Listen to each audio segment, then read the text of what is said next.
I have something to talk about. I'm exhausted, but I need to get this off my mind. So, I'm going to talk about what support is and what support is not. They're two very different things, okay? So, I'm going to start with what support is not, and I'm going to use my pregnancy as an example.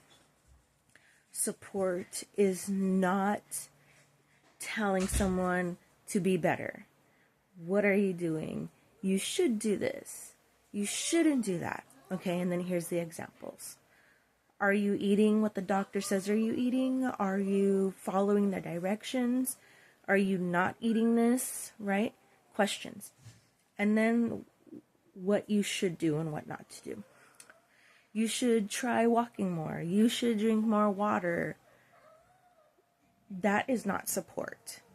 That is assuming that the person in need and the person being very emotionally vulnerable with you, you're making them feel even worse because they're already trying their best and they're desperate for a little light at the end of the tunnel. All right?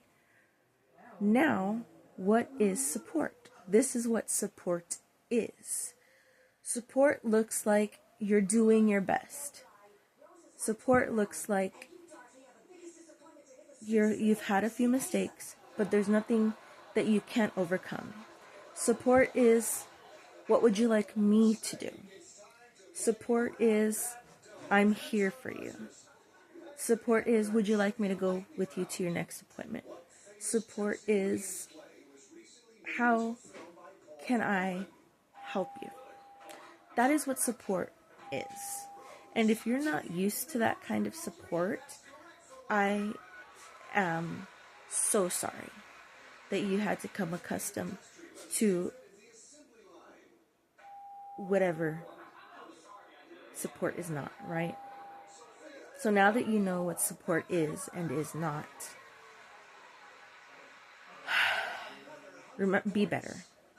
Be supportive, not whatever the fuck it's not, right? For me, I'm a T1D, right? And my blood sugars are elevated and it freaks me out and I feel like I'm hurting my child that's developing inside of me. I'm following the directions. I'm eating less carbs and more protein.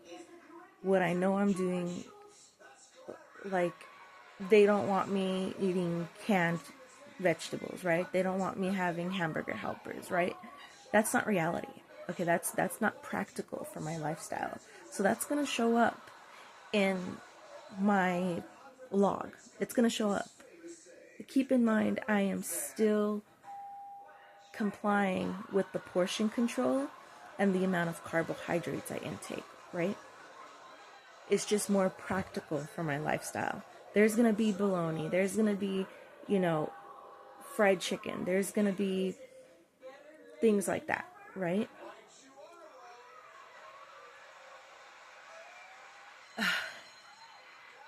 I hope you can see where I'm going with this, right? And stress elevates your blood sugars. And type 1 diabetes is as complicated as it gets, right?